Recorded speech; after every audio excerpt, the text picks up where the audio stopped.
Srimad Bhagavatam, Chapter 35. Daksha's Anger. Sati, one of the daughters of Daksha, was given to Mahadeva. Once, the great yajna by name Brahmasatra was being performed by Marichi and other great rishis. All the great sages, devas, and other denizens of the heavens were present. While the yajna was in progress, Daksha Prajapati entered the yajnashala. He was glowing like the sun, and the yagashala was lit up by his magnificent presence. Such was his glory that all the rishis stood up as one man and honored him. Only two did not stand up and pay him the respect which had been paid by the others. One was Brahma and the other was Mahadeva. Daksha went to the presence of his father Brahma, fell at his feet and took the dust of them on his head. With the permission of Brahma, Daksha sat down. He was very angry with Mahadeva since he did not join the others in honoring him. He could not brook this insult. With his eyes copper red with anger, Daksha said, Brahmarshis are all assembled here, and in the presence of all of you, this man has insulted me. He took the hand of my beloved daughter in marriage, and I gave her to him. And so it follows that he has to pay me respect. I am in the position of a guru to him, but he does not seem to know even the rudiments of decorum. He is puffed up with ego. He did not even talk to me with respect when I entered. I am sorry I gave my daughter to this boor. I made a mistake in giving her away to an unworthy person. He is not well behaved. He is unclean. He is ignorant of the rules of conduct. He is proud. To such a man have I given my child. It is like teaching the Vedas to the unfit to pronounce it.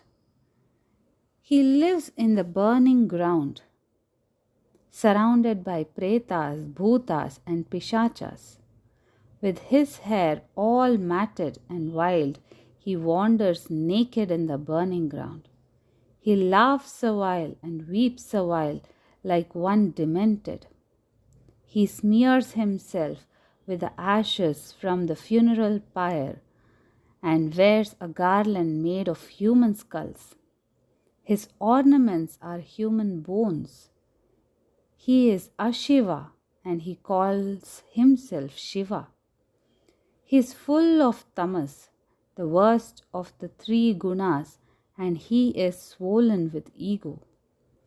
As for his attendants, they are all afflicted with the same qualities. My father Brahma asked me to give my Sati to him, and so I gave her to him. I regret it now. Daksha took water in his hand and began to curse Mahadeva. He said, This Mahadeva, the worst of all gods, will not receive any more a share of the yajnas like Indra, Upendra, and the other gods do. Having cursed Mahadeva, Daksha did not tarry there even for a moment more.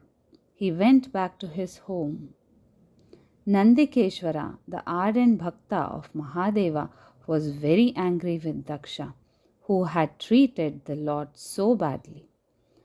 The slight to his master was too much. He got up and said, This Daksha is a fool. He thinks so highly of himself that he has forgotten who Mahadeva is. A man who can be so ignorant of the true nature of Mahadeva is really unfortunate. He will from now stray away from the grace of the Lord.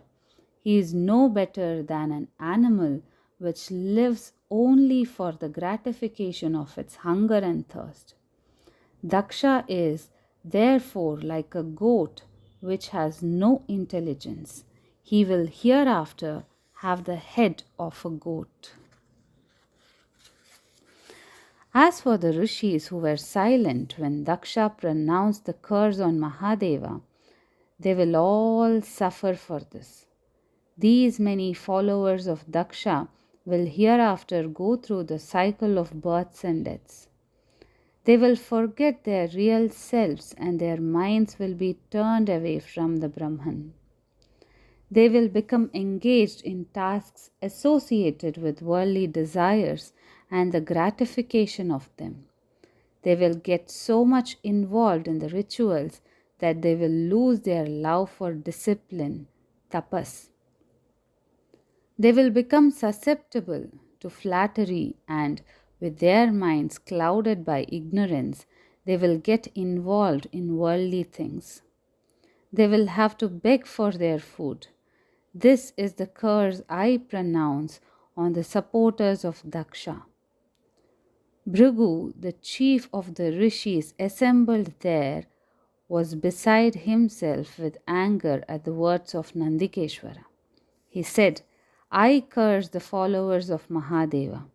Those who worship him, those who consider him to be great will hereafter be called Pashandis, hypocrites. They will not be initiated into the rites prescribed by the Vedas and they will oppose the Vedas. They will be unclean and foolish.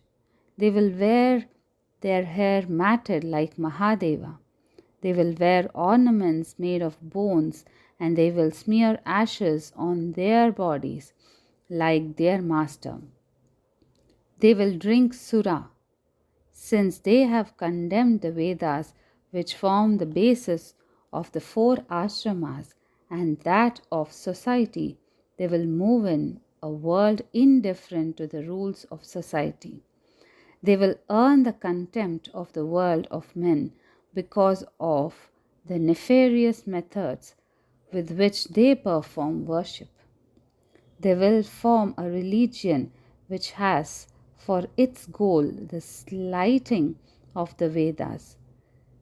These worshippers of Mahadeva will be beyond the pale of men who have all these many years worshipped the Vedas, who have followed the path laid out by the sadhus, who have realized that Narayana is the soul of the Vedas and therefore the Vedas have to be worshipped. These Pashandis will all be afflicted with the lowest of the 3 gunas, the Tamoguna. Mahadeva, who was sitting silently all this while, got up and with a sad look on his face walked out of the Yajnashala, followed by his adherents. The Satrayaga came to a conclusion after the 1,000 years set apart for the performance. The performers then went to the spot where the sacred Ganga and Yamuna come together and with pure and contented minds went back to their ashramas.